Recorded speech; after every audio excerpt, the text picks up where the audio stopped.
This is our game, fellas. I ain't gonna let us lose. It's time to step up and ball. Let's go, let's go, let's go. Come on. He's the one guy that they can always count on, and he knows it. Greetings, everyone. 2K Sports brings you the NBA. This is Kevin Harlan. I'm joined by Clark Kellogg and Steve Kerr as we get set to bring you all the action. Now it's time to check out tonight's starting lineups. And guys, taking a look at Paul George, what do we see here? He's an exciting young player. Almost 6'10", great athleticism, length, dynamic finisher at the rim, and can guard multiple positions defensively. And you know what, Steve? His growth defensively has been just as impressive. He uses that length to great advantage, contesting shots and coming away with deflections and steals. Pacers trying to take advantage of their home court in this one before leaving Indiana. Last meeting was in Boston, where they were unable to fight off the Celtics. They'll be trying to turn things around and climb out of a hole down 2-zip in this season series. They had major problems at the charity stripe in that game. It was interesting. They just could not make free throws. Yeah, and that's frustrating to watch, especially on the road where your opportunities at the line tend to be a little more sparse than when you're at home. Boy, you got to cash in on. Boy, where was the box out? Too easy on that second chance opportunity. Yeah, no box out is what happened there. Those kind of mistakes on the glass will kill the team. Thunder. It's good coming on the assist by Rajon Rondo. That is not enough coverage. Got to do better than that defensively. Basically, no coverage. I mean, defense did not look very good there. Now, here's Calderon. 14 points from him the last game against Cleveland.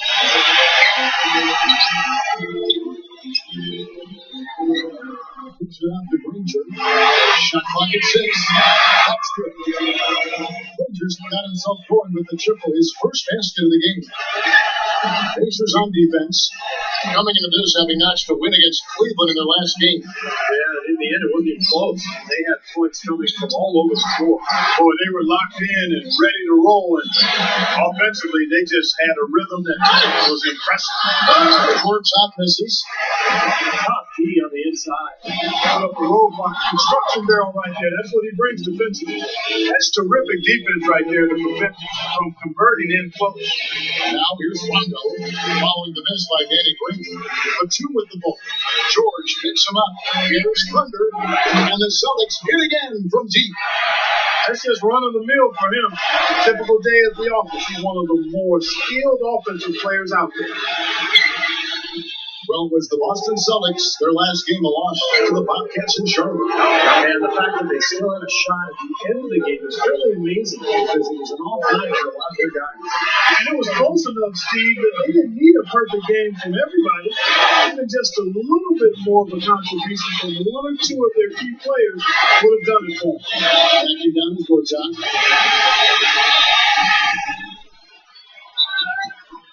We get to the whistle. Contact on the way up and 2 shots coming up. First trip to the line for him here. Well, of course, we'd all like to see that free throw percentage improve. He does not have the touch in the 60s. You know, his free throw percentage has dropped this year, but not really enough to raise any red flags or become alarmed about it. And he can't hit the second. Well, despite tying things up, he's still shaking his head, knowing he could have given them the lead. Doris Burke has some information for us, Doris. Kevin, here's what the Celtics head coach had to say with his broadcast. We talked about David West and what makes him such a tough player to defend. The coach said, West is special because he's so skilled for a player of his size and strength. He can score inside and also spread the floor with his shooting. He can have a quiet night and still drop 20 and 10. So we've got to stay conscious of him at all times. Guys, we'll see how they do against him. Thanks, Doris. Boston's gone 2 of 2 from 3-point range here in the first quarter. He dishes it to Gortat. Trying to get open as a buck. And Gortat gets it to go in on the assist by Rondo. First quarter basketball, just over 2.5 minutes played. And it's Rajon Rondo with the foul. That's his first foul. They're close, but I didn't think he got on balance quickly enough. It's hard to draw charges as quick as players are at this level. That's not an easy bit of work there. Rondo against Calderon. Outside, George. Backs him down. Shot clock at 5. One fade away. Back to West. He passes it to George. And goaltending is going to be the call, so they get the basket there anyway. He was the first one to react to that miss. Excellent anticipation on his part. A hustle play on the putback by him. Boston trailing. Pass to Thunder. Back to Rondo. It's going to be out of bounds. The Pacers will take it. Almost halfway through the season, let's check out the standings in the East. Taking a look at Boston. Not a surprise, really, to see them sitting there in the number 1 spot in the conference. The excellent brand of basketball they've been putting on display lately has been terrific. And checking out Indiana, 4.5-game behind.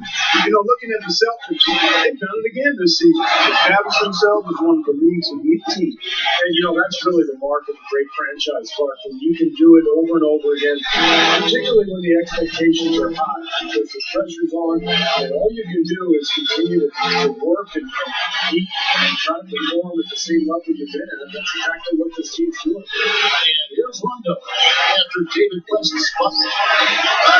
From Thunder. Got a good look, though. I thought that was going to go down. The team may have done just enough there, Clark, to bother him to throw that shot off. Now, here's Calderon. He's had some playing time, but no scoring yet from him. They've settled into the offense very quickly here today. Yeah, they're zoned in, making the most out of their possessions here. Here's Rondo. Thunder passes to Batum. There's a screen. Here's Thunder. Ranger covering. Such a wide open look. 8 points for Thunder.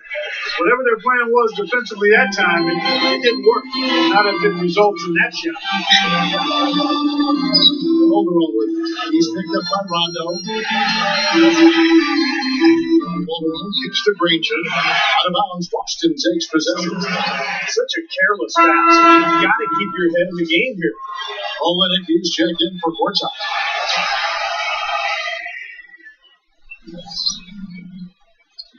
Celtics trail by 4. Outside Rondo and the pass to Thunder. Back to Rondo. The dish to Olenek. And he threw the blocking foul. He'll go to the line for 2. Roy Hibbert picks one up. And a closer look here at the scoring breakdown for Indiana.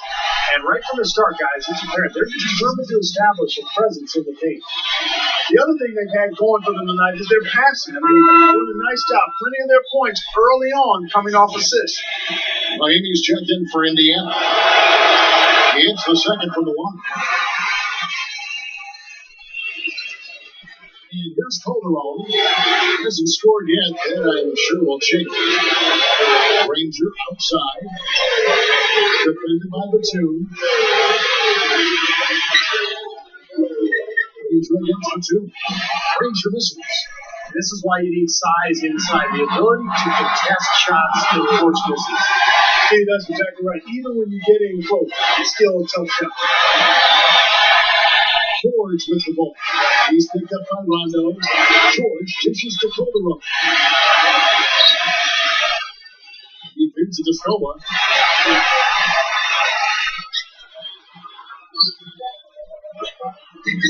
It's rebounded by Owen. Celtics trail by 3. Pass to the tray. That's good. Coming on the assist by Rajon Rondo. Rondo's got 3 assists in the game. For Indiana, they've gone 6 of 12 for the field here in the first quarter. Batum against Granger. Calderon. Back to Granger. Some nice passing here by Indiana. Down to 5 on the shot clock. To go from the wing. They grabbed her own miss. Second chance effort. For 3. And that one's good. Rangers got 8 points. You know, he sent the D a little message at that point.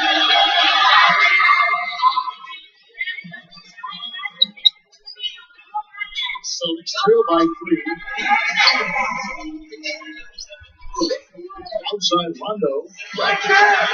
Feeds it to Olynyk. Passes it to Rondo. Dishes it to Rondo. Right side Rondo. Got it. Good job in the low post. Rondo's got his first points in this one. For Indiana, they've gone an even 50% from the field. They are 7 of 14 for the game. Back to Spola, defended by Olynyk. Makes it from 10. You know what? And it's Boston the other way. Tell you what, they haven't wasted any time getting into the swing of things on the board. Yeah, and even though it's early, I mean, that's a great sign for them for the rest of the game. Back and forth we go. That basket gives us another lead change. And there have been too many of those to keep track of. What a contest. Here is Calderon following the bucket by the Celtics. Granger. It's rebounded by Olynyk. Well, the shot was there for him, and he had to take it. I don't care if he didn't convert. He's got to take that every time. Rondo passes to Olynyk. On the way, the 2. Outside Rondo. Ibaka defended by Mahimi. Back to Rondo. The 2. It's off the screen. That one a little long. Indiana trailing here. And George, here we go. Back to Calderon. From outside the arc. That's good. But the one give and take between these sides early. Kevin, how about 6 lead changes in this half already? Yeah, good one here. That's going to be fun to watch. Two international both teams playing hard. Now, here's Olynyk. And it's rejected. Granger with the ball. He's picked up by Rondo. Take a look at what Granger's done. He's already got 8 points. And he's hit the mark twice from 3-point range as well. Well, it's no secret. The more points he can come up with from out there, the better off they'll be offensively with their spacing. That's good.